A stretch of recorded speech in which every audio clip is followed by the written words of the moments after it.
네, 지금부터 종합토론을 시작하도록 하겠습니다. 종합토론은 한국농산물 도매시장법인협회 손충환 사무국장님께서 좌장을 맡아주시겠고요. 지금부터 손충환 사무국장님한테 마이크를 넘겨서 손충환 사무국장님이 토론회를 진행하도록 하겠습니다. 예, 안녕하십니까. 오늘 발표회 좌장을 맡은 한국농산물 도매시장법인협회 손충환 사무국장입니다. 반갑습니다. 오늘 남은 운봉농협에서 우리나라 파프리카 발전과 경쟁력 강화를 도움이 될 수 있는 발표를 할 수 있게 돼서 참으로 다행으로 생각하고요. 농촌진흥청과 전북농업기술원, 남원시 농업기술센터 관계자분들께 먼저 감사드립니다. 오늘 토론에 앞서 가락시장 파프리카 거래 현황과 파프리카 소비 유통 트렌드 발표를 해주신 서울청과 최형석 차장님과 또 농촌진흥청 윤태석 연구관님께도 감사드립니다. 파프리카라고 하면 저도 막연하지만 우리나라에서 대표적으로 성공한 품목이 아닌가라는 생각을 갖고 있습니다. 최영석 차장님도 말씀을 해주셨지만 20여 년이 지나는 동안에 상당히 어떤 거래량도 늘고 새로운 품목으로 성공한 사례라고 생각이 들고 있고요. 아까 발표자분들도 말씀해 주시지만 여하튼 올해는 이러저러한 영향으로 파프리카도 시세는 좀 없다고 하네요. 좀 우려스럽기는 하지만 예, 하여튼 파프리카 산업이 발전하는 데 있어서 먼저 어쨌든 공동 선별이라든지 이런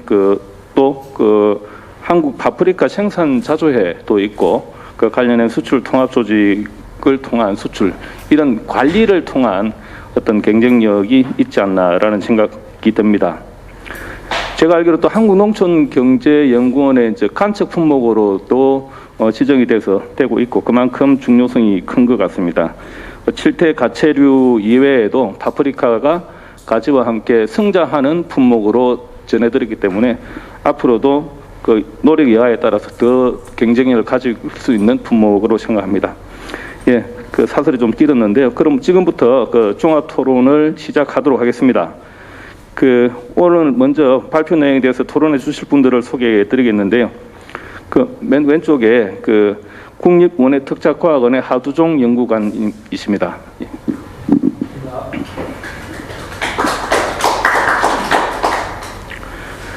예. 운봉농협 박호현 팀장님이시고요. 예, 마지막으로 한국농업신문 김간태 유통담당 부장님이십니다. 당초 토론자였던 김준한 부장님은 개인 사정으로 해서 참석을 못하게 된 점, 먼저 송구스럽다는 말씀 드리겠습니다. 오늘 토론 시간은 많지는 않은데요. 오늘 토론 내용을 토론자분들께서 한 20여 분 정도 내외로 토론을 마치고 우리 또 바쁘신데 참석하신 여러분들과 같이 다들 소통하는 시간을 갖도록 하겠습니다. 먼저 할 수 없이 이 지역에서 활동을 하시는 박호연 팀장님께 먼저 부탁을 좀 드려야 될 것 같은데요. 운봉농협이 아까 제가 듣기로는 협동조합 대상도 받고 GAP-금상도 받고 또 여러 가지 많은 노력과 성과가 있었던 걸로 전해 들었는데요. 여하튼 이 파프리카도 그게 중요한 품목인 것 같은데 현장에서 생산자 입장에서 유통을 담당하면서 이러저러한 어려움도 있고 개선 방안도 가지고 있었을 것 같습니다. 앞서 발표된 내용하고 말씀드린 대로 운봉농협의 경영이라든지 유통에 대한 노하우가 있다고 하면 그런 내용을 중심으로 말씀을 해주시면 감사하겠습니다. 네, 운봉농협에서 지금 파프리카 선별 및 유통을 담당하고 있는 박호연 팀장입니다. 일단 근무는 제가 운봉농협 유통센터가 2006년도에 일단 신축이 돼서 운영을 했었습니다. 그래서 2006년도부터 10년도까지 담당을 했다가 이제 농협 업무상 장기 근속에 좀 걸려서 신용사업 쪽에 한 7년 정도 근무를 하다가 2018년도부터 다시 올라와서 일단 유통하고 판매를 좀 담당을 하고 있습니다. 근데 현재 저희 장목회가 올해로 보면 22년 차입니다. 그래서 2000년도 5농가부터 시작을 해서 일단 작물 재배를 하고 운영을 하고 있는데, 아까 저희 위태석 박사님께서도 이제 발표 자료에 이제 게시를 해주셨지만, 저희 농가도 근 50여 농가의 면적으로는 한 10만 평을 바라보고 때가 있었는데, 한 3, 4년 근래에 지금 회원 수가 좀 감소하고 재배 면적도 좀 많이 좀 줄어들었습니다. 그래서 아까 박사님 자료에 2012년도 평균 단가가 4,000원대라고 하셨는데, 지금 제가 금년도 2021년도 지금 단가를 해보니까 3,000원 언저리에서 지금 형성이 되고 있는 것 같더라고요. 그래서 근 10년 전에 비교해보면 생산 원가나 이런 부분은 배 이상 올랐는데, 판매 단가는 지금 역조입니다. 그래서 그런 걸 감안하면 지금 그 생산 농가들 지금 수치 가격 올리는데 굉장히 좀 어렵고, 그리고 다들 아시겠지만 지금 현재 뭐 코로나 영향도 있지만 그 외국인 근로자가 없으면 또 농장 운영이 안 됩니다. 근데 그런 재반 문제나 뭐 여러 가지 문제 때문에 농가들이 굉장히 힘든데, 그런 것을 감안을 했을 때 이런 발전 방향이나 이런 게 좀 획기적으로 개선할 수 있는 방향을 저희 농협이나 그다음에 APC나 그다음에 농가에서 하기에는 영향이 좀 미치지가 못합니다. 그래서 제도적으로 좀 뒷받침될 수 있는 제도적인 방법을 좀 강구를 해주시는 게 어떨까 싶은 개인적인 소견입니다. 네.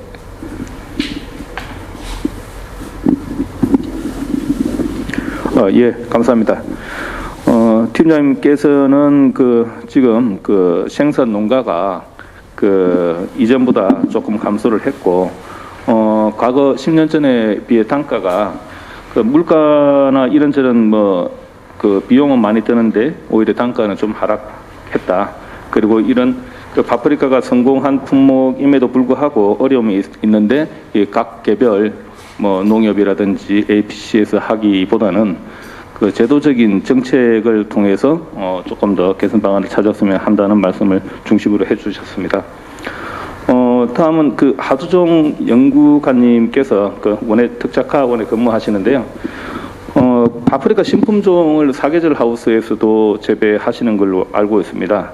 최근 이런저런 파프리카 신품종 개발 방향일 수도 있고 어떻게 전망일 수도 있고, 국내 국산 품종의 경쟁력 강화를 위한 어떤 방안이 있으면 말씀해 주시죠.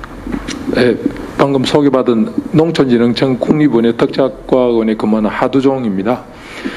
제가 맡은 업무는 주로 이제 우리가 생산된 신품종이 나오거나, 그렇지 않으면 농촌진흥청에서 지금 생산하고 있는 이 파프리카를 가지고 가서, 안 그래도 다른 농산물도 마찬가지 신품종이 나오면 도매시장에 우리 최영석 부장처럼 이렇게 이런 분들한테 신품종이 나왔습니다. 이거 기존의 품종하고 어떻습니까? 차이가 좀 납니까? 기존보다 더 돈을 더 받을 수 있을까요? 고칠 점이 있으면 무엇을 고쳐야 될까? 이런 업무를 담당을 하고 있거든요. 그것을 하면서 우리 농촌진흥청에 여름에도 파프리카를 생산할 수 있는 저지대에서 그런 하우스가 있습니다. 거기서 생산된 파프리카를 가지고 우리 최영석 차장님한테도 지난번에 우리 파프리카와 좀 비교해 주세요 해서 보내가지고 비교도 했거든요. 거기에 보면 좀 잘하는 곳이 운봉, 덕육산, 그 다음 강원도 철원하고 이런 여름 파프리카는 그렇게 비교를 할 수가 있거든요. 그래서 그거 항상 잘하는 거 보면 어떨까? 이렇게 제가 궁금했는데요. 오늘 제가 여기 와서 보니까 역시 이제 좀 더 잘하는 것은 다르구나. 그리고 이 지역이 정말 신선하고 지대도 높고 잘 될 수밖에 없구나. 그런 생각이 듭니다. 오늘 제가 좀 드리고 싶은 말씀은 제 주제는 그거입니다. 우리나라 농가들은 파프리카를 정말 잘 생산할 수 있다. 어떠한 조건에서도 파프리카를 생산할 수 있다. 그리고 어떤 파프리카도 생산할 수 있다. 다 능력이 뛰어나고 그게 안 되면 어떤 하우스를 만들어서 파프리카를 다 생산할 수 있는 능력을 가지고 있고 지금부터 2배라도 더 생산해라 그러면 다 생산할 능력을 가지고 있다. 그런데 어떻게 하면 이 파프리카를 팔 수 있을까? 제가 처음 파프리카가 소개되었을 때 제가 파프리카를 집에 가서 빨간 노랑 파랑을 갖다 줬을 때 우리 애들이 장난감인 줄 알고 가지고 놀았어요. 아주 귀엽고 예쁘잖아요. 지금도 아직까지도 파프리카가 조금은 그래도 소개되고 좀 괜찮아졌는데 우리가 소비되는 곳을 보세요. 어디가 소비되는 거예요? 소비되는 거 없잖아요. 저는 소비되는 것이 딱 이제 생각나는 것이야. 잡채할 때 색깔 내려고 파프리카 들어갑니다. 그리고 샐러드 할 때 빨강, 노랑, 파랑 샐러드 할 때 그 2개 말고는 파프리카를 사용하는 것을 거의 못 봤습니다. 근데 외국에는 요리할 때 파프리카가 대부분 다 들어갑니다. 그러니까 대부분 튀긴다든지 볶든지 샐러드에 많이 들어가거든요. 그리고 바비큐나 안 그러면 이런 곳에 파프리카도 반드시 구워서 고기에 같이 먹게 되거든요. 그렇다 보니까 소비가 많이 돼요. 그래서 우리는 이 소비를 어떻게 좀 진작을 시킬 건가 그렇게 생각을 해봐야 되는데요. 가령 딸기를 보면요. 딸기는 왜 지금 작년까지 1조 한 5천억까지 들어갔고 파프리카는 한 2천억, 3천억 정도 안 된 정도로 생산이 되고 있거든요. 근데 딸기가 왜 이렇게 늘어나느냐? 딸기 샌드위치, 딸기 뷔페, 딸기 시럽, 딸기 위에 케이크 위에 생과를 먹는 것 외에 엄청나게 산업이 발전을 하고 있어요. 우리가 파프리카 산업이 발전을 하려고 그러면 아까 50대가 그랬잖아요. 50대 생과를 많이 먹는다. 등산 갈 때 먹어봤자 기껏해서 얼마나 먹을까요? 결국은 파프리카는 요리하는 곳에 들어가야 이놈이 파프리카가 소비가 많이 되고 산업이 발전을 할 수 있다. 그렇게 말씀을 드릴 수 있을 것 같고요. 그리고 이태성 연구원님이 아까 발표할 때 보시면 파프리카가 비싸서 못 사 먹는다 그러는데요. 파프리카 한 개 평균 5kg에 2만 원이 잡자 그죠? 그러면 한 개 1,000원이 안 됩니다. 1,000원이 한 개 안 되는 파프리카가 물론 도매시장에서 뭐 그 정도 한 800원 정도나 1,000원을 하겠지만 그러면 소비자한테 팔릴 때 1,500원. 살 때는 마트에 들어가 보면 2개들이 보통 2,000원, 1,000원 이렇게 할 때도 2개들이 보통 2,000원 하잖아요. 근데 파프리카 비싼 게 아니거든요.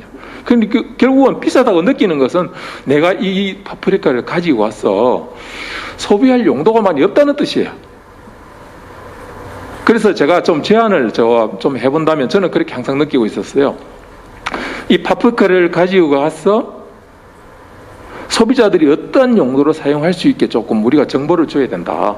지금은 우리가 도매시장에 가면 빨간 파프리카, 노랑, 주황, 그리고 미니 파프리카 라운 이렇게 되어 있어요. 근데 그 사람이 갖고 와서 뭘 할까? 이것은 빨간색은 어떤 맛, 노란색은 어떤 맛 이렇게 되어 있잖아요. 그래서 생산자들이 이제는 도매시장에 보낼 때 그냥 LM하고 그렇게 보낼 수도 있지만 그것을 좀 더 세분해서 이것은 어떤 품종이다. 딱 한눈에 보면 알 수 있게. 그게 시각화라 그러는데요. 요 품종은 빨간 색깔인데 당도가 얼마만큼이 되고 누가 생산했고 그 다음 어떤 용도로 사용하면 좋다. 이거는 생식용으로 먹으면 좋다. 이건 샐러드용으로 먹으면 좋다. 이것은 요리용으로 바비큐 할 때 구워 먹으면 좋다. 이렇게 정보를 주면 좀 더 소비의 용도가 늘어나지 않을까 생각이 듭니다. 제가 감히 이렇게 생산을 잘 하시고 하시는 분들한테 제가 감히 주저없이 그렇게 주저넘기 이야기를 드렸는데요. 제 나름도 현장에서 보고 이렇게 느낀 점을 좀 말씀을 드렸습니다. 네, 이상입니다. 예, 연구원님 고맙습니다. 우리 나라 그 모든 농산물, 뭐 과수든 채소든 신품종을 농촌진흥청에서 많이 개발을 하고 있는데요. 그 과일 같은 경우는 좋은 품종들이 또 많이 나오고 있고, 파프리카도 향후에 조만간에 더 좋은 품종들이 더 개발되지 않을까 싶습니다.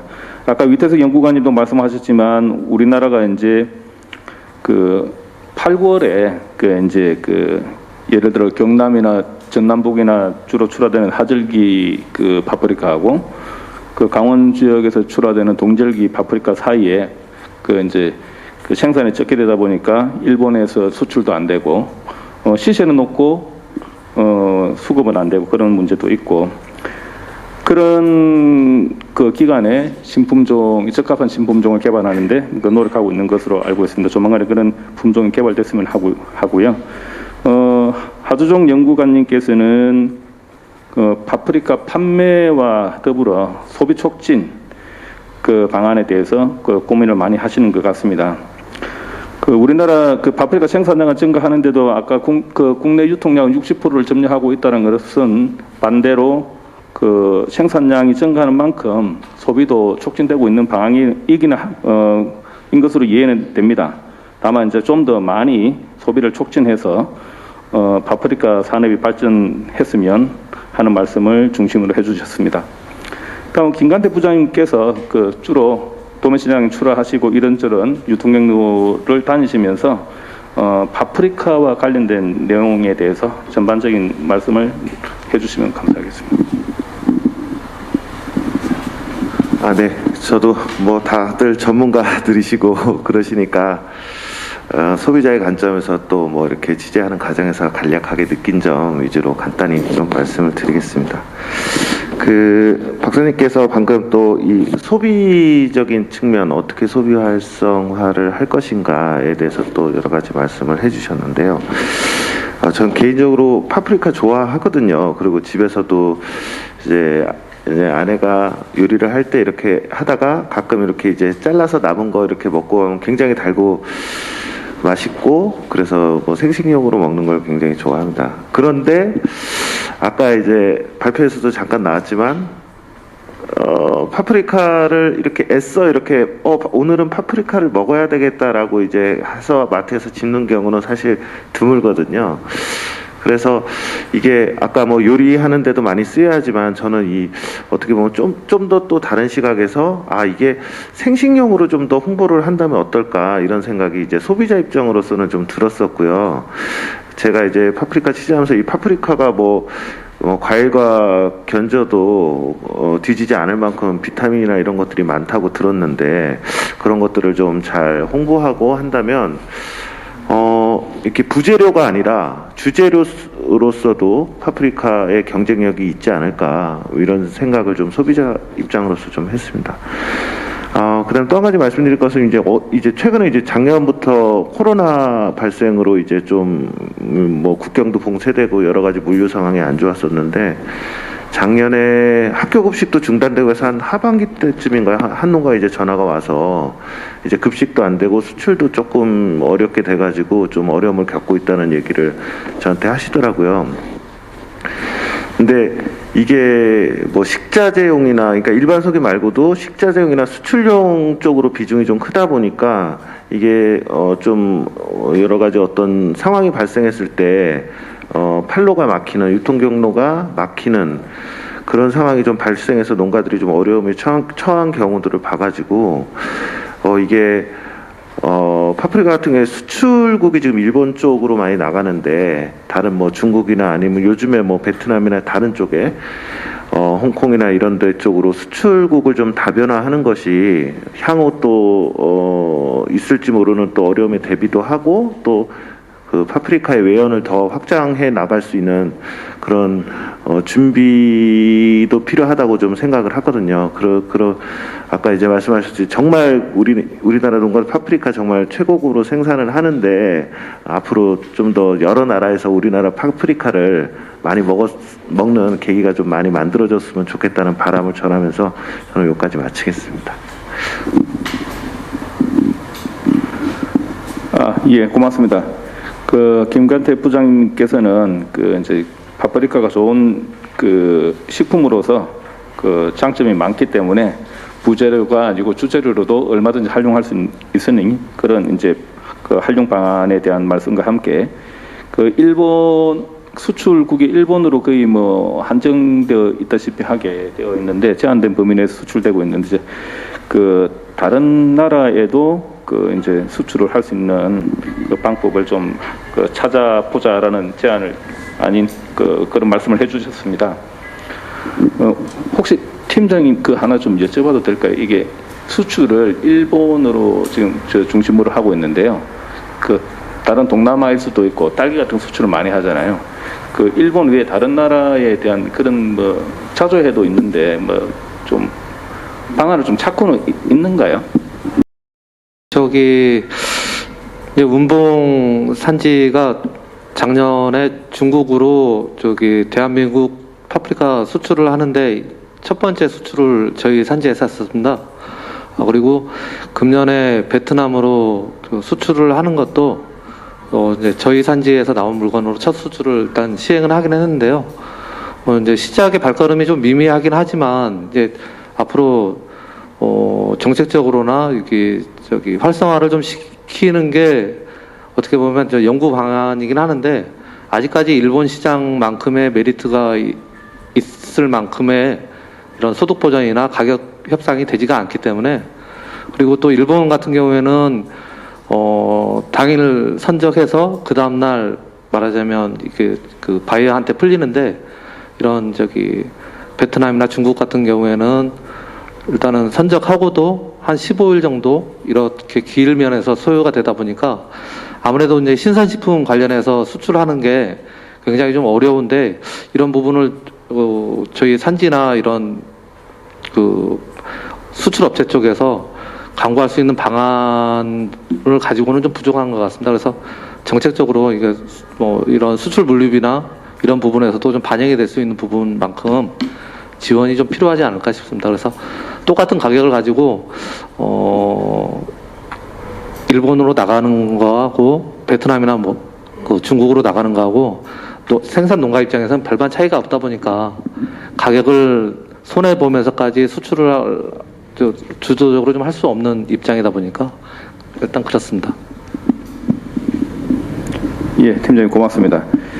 지금 일본으로 한정해서 수출 거의 한정되다시피 하고는 있지만 그 운봉 농협에서 이제 중국이라든지 베트남 그 수출도 타진하고 있고 일부 수출을 하셨다고 하셨습니다. 다만 이게 이제 일본하고 차이점이라고 하면 아무래도 일본의 뭐 GMP가 중국이나 뭐 베트남보다는 차이가 있기도 하고 또 뭐 일본 같은 경우에는 규격추라 또 그런 그 표준화된 제품에 대해서는 가격을 제대로 시세를 내주는 데 반해서 중국이나 베트남은 거기에 대한 그 어떤 그게 좀 미미하다고 좀 볼 수 있을 것 같고요.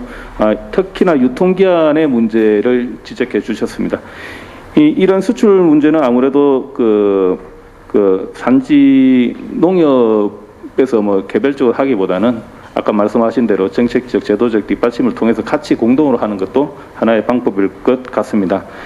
그럼 이상으로 그 토론자분들의 그 토론은 마치도록 하고요. 그 블루아에 계신 분들하고 지금 그 이제 그 서울청과 최영석 차장님이 그 이제 17년 동안 파프리카를 담당을 하셨다고 하는데 파프리카 초창기부터 지금의 이제 파프리카 산업에 약간은 일조를 하신 분이 같이 자리하고 계시니까요. 그 플로에 계신 분 중에 궁금하신 사항이 있으면 말씀을 해주시면 토론자하고 최영숙 차장님 답변을 하는 형태로 진행하도록 하겠습니다. 제가 잠깐 부연 설명을 좀 드리자면 저기 오늘 원래는 이제 코로나 상황이 이 정도까지 아닐 걸로 보고 저희 장목회 회원님들을 전체 교육 겸 해서 원래는 저 회의 소집을 했다가 근간에 지금 코로나 환자가 지역에 발생이 좀 많이 돼가지고 부득이하게 뭐 선도농가 위주로만 몇 분을 좀 모셨는데요. 원래는 지금 서울청과에서 오신 최영석 차장님하고 저희 그 반영공판장에 원래 김준환 부장이 와서 같이 농가분하고 이런 도매시장 관련해서 이런 간담회 형식하고 발전 방향 관련해서 토론을 같이 겸했으면 싶어가지고 오늘 회의를 좀 준비를 했었는데 그렇지가 못했습니다. 그래서 오늘 저희 손노론가 분 참석을 해주셨는데 혹시 이런 진흥청이나 그다음에 과학원 그리고 좀 하실 말씀도 혹시나 계시면 좀 부탁을 드리겠고 대표로 서울청과에서 최영석 차장님이 오셨는데 혹시 도매시장 경매사 입장으로 대표적으로 어떤 방향으로 저희가 물건을 준비를 해야 되는지 아니면 어떤 식으로 경매를 좀 진행을 해주시는 게 좋겠는지 좀 건의사항이 있으면 같이 좀 말씀을 해주셨으면 감사하겠습니다. 최 차장님, 최고 전문가시니까 간단하게 한 1, 2분 정도 해서 뭐 예를 들어 뭐 책값 받는 뭐 시기일 수도 있고 상품성 아까 말씀을 충분히 해주시면 약간 한 말씀만 더 해주시면 좀 마지막으로 마무리하는 차원에서. 파프리카 재배에 있어서 지금 아까 말씀드렸다시피 그 공백기라는 게 있었지 않습니까? 그 여름 장마라든가 폭염으로 착과가 안 되는 시점, 그러니까 안 돼가지고 물건이 출하되지 않는 시점, 그건 8, 9월 달. 그때를 주목적으로 재배하신 농가들이 많거든요. 어떻게 보면은 그 농가들은 모험을 하신 분들입니다. 그렇다고 해서 작물이 한번 스트레스 받으면 회복하기 힘들지 않습니까? 그러니까 이제 그 시장에서 이제 보는 제 입장에서는 적정 시점에 적정 상품이 나올 수 있도록 그 상품성 관리를 출하라든가 정식이라든가 그런 부분을 이렇게 운봉에 맞는 환경 조건에 이제 출하가 가능한 시점을 잡으셔갖고 출하하는 게 제일 맞습니다. 시장 단가 뭐 8만 원, 9만 원 하루 아침에 5kg에 그렇게 나온다 해봤자 그 자기 돈 아니거든요. 어찌 보면은 시세가 저렴하더라도 그 시세가 저렴한 시점에서도 머리시되는 건 있거든요. 그러니까 상품성 관리, 아까 말씀드렸다는 선별 부분, 그리고 무조건 그 당일 들어온 물건은 당일 출하, 그런 개념으로 해 가시면은 뭐 그래도 시세가 안 좋아도 A급 시세들은 다 있거든요. 그런데 시세가 안 좋은 환경 속에서 그 버티는 농가들은 A급 시세를 받는 농가들입니다. 다른 농가들은 자연적으로, 왜냐면은 그 경영 비용이 안 나오다 보니까 자연적으로 도태되는 상황으로 생기지 않습니까? 그러니까 제일 중요한 거는 선별 상품성 관리, 그리고 그 상품 품종에 맞는 체계적인 재배 환경이 있지 않습니까? 뭐 종자도 중요하지만은 종자를 판매하는 회사는 그 종자에 맞는 특성에 맞는 환경지역고 또 같이 들어가도 저는 배웠거든요. 알고 있거든요. 그러니까 체계적으로 그렇게 관리하시면은 뭐 시세가 좋든 안 좋든 뭐 어느 정도 상위권 시세만 유지가 된다면은 충분히 파프리카라는 품목은 버틸 수 있는 품목이라고 생각합니다. 그러니까 큰 욕심 내지 마시고 적정 시점에 적정 물량을 출하할 수 있게끔 그렇게 좀 해주셨으면 합니다. 감사합니다. 예, 차장님 마지막까지 코멘트 해주셔서 고맙습니다. 결국은 이제 죗값을 받으려면 선별 상태, 시장에서 가장 중요하게 여기는 게 선별 상태인 것 같은데요. 그런 내용을 중심으로 제대로 선별해서 출하해 주시면 죗값을 받을 수 있다라는 말씀을 해주셨습니다. 이상으로 오늘 파프리카 소비 및 유통 트렌드 발표를 마칠까 하는데요. 오늘 좀 더 여러분들이 모이신 자리에서 했으면 좋았을 텐데 이런저런 영향으로 조금 아쉽긴 하지만 이상으로 트렌드 발표회를 마치도록 하겠습니다. 감사합니다. 네, 감사합니다. 장시간 동안 고생 많으셨고요. 코로나 때문에 이렇게 다 모이지 못해 대단히 아쉽기는 하지만 어쨌든 이런 거를 계기로 저희 원봉 지역의 파프리카가 좀 생산이나 출하 측면에서 한 단계 좀 도약할 수 있는 그런 좋은 기회가 되었으면 좋겠습니다. 모두들 건강하게 조심해서 잘 돌아가시기 바라겠습니다. 감사합니다.